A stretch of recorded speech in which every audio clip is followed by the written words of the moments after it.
Hello, beautiful souls. It is your host, Tiny, and welcome to Sour Patch Journals. SPJ is a not so private and definitely not sequential journal about my life and the lessons I learned from it. Maybe people haven't really learned the lessons that they were meant to in their life, so I'm hoping y'all just listen to me and be like, I don't think I'm gonna do what the fuck she just did, cause like, what the fuck is going on? If you don't, hey, so be it. I don't control what you got going on. I don't wanna get in your mojo, but shit, I'm gonna tell y'all my mojo, cause it is insane. There's no way that I'm the only person who has either gone through these things or done these things. And don't get me wrong, so a lot of the things that I've done, not so pretty at all. Like, fuck. Did I really do that? Yes. Am I proud? No. Do I regret it? No. Because at the end of the day, I learned something from it. If I didn't do it, then I probably would have ended up doing it later in life and fucking up way worse. But at least, I was able to do these things younger and bounce back and fucking it click in my head. Cause goddamn, I'm a hardhead sometimes. I'm not gonna lie. I was one of those kids who your parents say, don't fucking do this, don't do that. I'm gonna do it because you just made me want to do it even more by you saying don't do it. But I'm telling you, don't do it. Do it if you want to. Risk it. Go ahead. If you want to just do it for the story, hey, yes, queen, go for it. But yeah, no, not me, not so much. I wanted to start this podcast off with a light kind of view for the first episode, but fuck it, because not everything in life is so light. God damn it. I'm not saying everything in life is dark, but sometimes you can't always be fucking bright. Not everything is all light and glitz and glam. Shit, sometimes there are dark times. So, we're starting off with, did you grow up in a toxic family like I did? Let's just get to it. I was adopted at 6 months old, but I wasn't adopted into, a random family that I didn't know. I was actually adopted into my very own family, surprisingly, my own blood. And I had a family member take me in because there was a slight chance that I was going to be put in foster care if no one could take me in. So, this caretaker of mine, she took me in, and I was raised by her alongside of her two kids, my older brother and my older sister. And yes, there is a bit of an age gap. They are 80s babies, and I'm definitely 2000s, early 2000s. You can pretty much consider my caretaker in the boomer generation. I hate to call her that. I love her, but like, she is a boomer. We're gonna call it for what it is. I feel like I kind of grew up as like 1990s a bit, a little old school at least. A lot of my peers, they had phones and tablets, computers, just technology, internet and shit. Me, I'm not saying we didn't have the internet. I mean, I had a computer, but I didn't always have it. I was like almost grounded all the time. I really just grew up kind of just on Netflix and YouTube. Cause I didn't have cable. Shit, like we had what, CW channel and my TV. That's what I was watching growing up as a kid. I didn't have Disney Channel or Cartoon Network and Nickelodeon, Disney XD. I would watch that when I went to my other family members' houses. Which, getting into it, pretty much as long as I can remember, my caretaker, she allowed me to, visit family members, go over there. I'd go over there on the weekends, maybe summer, spend time with them, shit like that. But, of course, that's when the negative seed was planted. While I was going over there visiting family, they would always sit here and tell me, she's not your mother, she's not your mother, you don't have to listen to what she says, that's not your mother, this is your mother here. And me being a kid, I'm like, what do you mean this is not my mother? This woman has literally been taking care of me since I was a literal fucking baby. Like, what are you talking about? So, of course, I had a lot of questions, and immediately I started going back and I was telling her these things. And I was telling her, they're saying you're not my mother, who is my real mother. I actually don't think I know anyone adopted, or at least no one really talks about it. But I know for me, as an adopted child, I wanted to know who the fuck my parents were. Because what do you mean she's not my mother? Who the fuck birthed me? Where did I come from? You know? And then not on top of where did I come from, why was I given away? What was like, why? So I had a lot of questions. What were the reasons? I started asking her like even more and more, and then I was kind of defying her.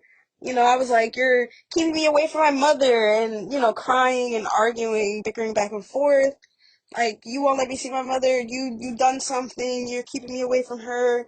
Why are you doing this? This and that. So I started acting out as a kid. Like, 'cause who the fuck are you?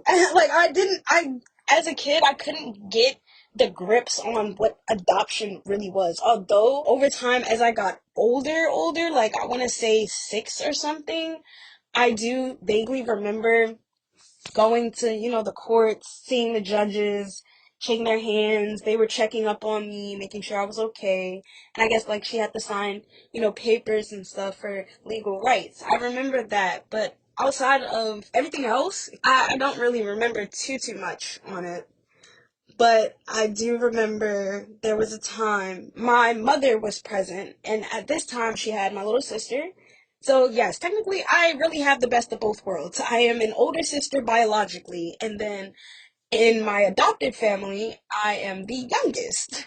So I have like both responsibilities of the young child and the older sister. And I remember being in the courtroom, and my mother, my younger sister, and my younger sister's father, they were all sitting, next to each other on one side of the courtroom, and I was with my caretaker on the other side. And I remember, like, just sitting here thinking, like, almost on the verge of crying, because it's like, wow, like, that's a happy family. I don't have that. I don't have, my actual mother. I don't know who my father is. I'm not with her. And it was just like, it was just so fucking heartbreaking as a kid to, like, have these thoughts and just be like, well, she gave me away. What happened? Like, is there something wrong with me? Because she had my sister and she kept her. Like, what's wrong with me? And, just from asking so many times, like, what's wrong with me, it just made me basically just defy. And I had so much anger over time. And it slowly went from my caretaker. For years, I was just so angry at her. Like, you're keeping me away from my mother. Like, I can't even live with her. Like, I didn't know what was going on. And then as I got to a teenager, I started to have more anger towards my mother. And we would try to find my mom because, there were times where she was up and moving all the time and we couldn't really track her down. So I remember as a kid, I would sit at the window because my mother told me she would come and get me. And, we would spend the day together. And I would sit at the window all day and she never showed up. And this was like repeated. This happened over time for years up until I was a teenager, and it just got worse and worse as teen years just started to hit. I feel like teen years is really like, and so going along the lines of, the toxic family, my family they were, the type of people to just plant a seed in your head and keep watering it until you just go berserk, you go crazy, you act out, and you basically set yourself up for failure. And it's like, why would you want someone to be set up for failure? Like your own blood, your own flesh and blood. I was just angry at everyone. My caretaker, my mom. I was angry with my family because another thing like that I had to go through with them. I'm a small girl. I've always been a small girl. That's why they call me Tiny. Yay! Like that's where I get the name. And I was bullied for it growing up, and not even just from peers, but my own family. Like basically, they'd call me sticks and bones in a bag because I was so skinny, saying all types of things. And there were times where they would also sit here and call me nephew or homeless man or young boy or, young gentleman, young man. And it over time really started to wear on my confidence. I really started to hate myself. I hated how I looked. I hated everything. Like, I hated the person I was. I hated me. I just felt like a black sheep. I just wasn't accepted for me. What do you want me to do? So, there was a time period where I actually didn't have that side of the family. Like, they cut me off. How I lived it, they actually cut me off for an entire year.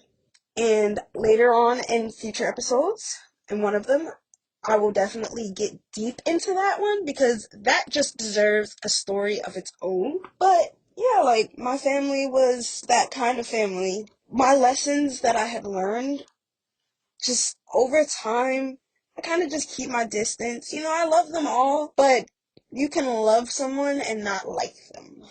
And I had to learn that. Don't let your family project their problems on you. That is a number one thing I've noticed. And it's not even just your family, just anybody. Like, people project all the time. And I'm not gonna lie to you. I've done it before. I'm not a saint. We project all the fucking time. Like, I'll give you a great example. There was a time where I was just insecure about myself. And so I did try to bully like one person, and not like a beauty aspect, but like I just was trying to put them down to make me feel better. And that's what a lot of us do. Do not sit here and act like you don't. Be fucking for real with yourself. Don't let your family sit here and project what they had going on in their childhood or what they did wrong or right, whatever, on you. You are just you. Be fucking you. Like, a lot of people say blood is thicker than water. No, the fuck it's not. It's not. It really isn't. Because sometimes it really do be your own family that stabs you in your back. And trust me, I got stories on that. So, like, seriously, don't let them project on you. Do you, be you, and be proud of your fucking self. You got a small accomplishment, and you told your family and they weren't as happy as you thought they would be? Fuck them! Literally, fuck them! If that accomplishment made you happy, fuck them. You did it. You got it. I remember family telling me I couldn't do this. I couldn't do that. What did I do? I went and fucking did it. Remember I said I always do what they say I can't do? Came back full circle. Now, I'm not saying cut your family off for the rest of your life or just like disappear on the asses, because honestly, I thought about it myself. And truly, I don't think I could, because what if something happened to somebody in my family and I didn't get to say goodbye? Or what if something happened to me and they didn't get to say goodbye? And it's crazy because that actually happened in my family. Somebody disappeared and we never got to hear from them again.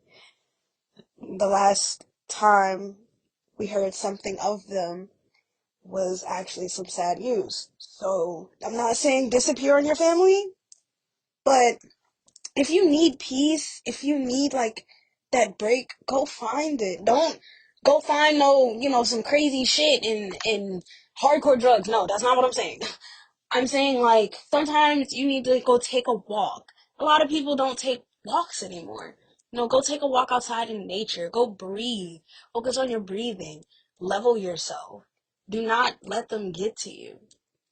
At the end of the day, none of us are saints. We've all done some shit.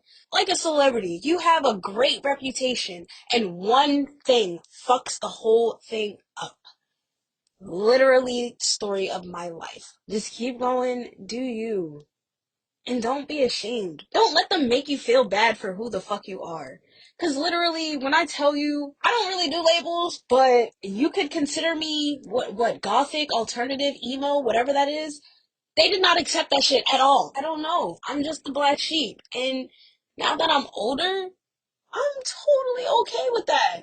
Let me be the black sheep. Shit. I'd rather stick out in a crowd than be like everybody else. And half the time, everybody else don't even know what they're doing. Let's be for real. Sometimes we think we do, but we don't. As my first episode, I hope this wasn't like super like crazy. You guys can hit me at Big Tiny. That's my Instagram. Let me know what parts of the podcast you actually related to. Let me know what you want me to talk about, or if you want me to do a part 2 and get deeper into toxic families.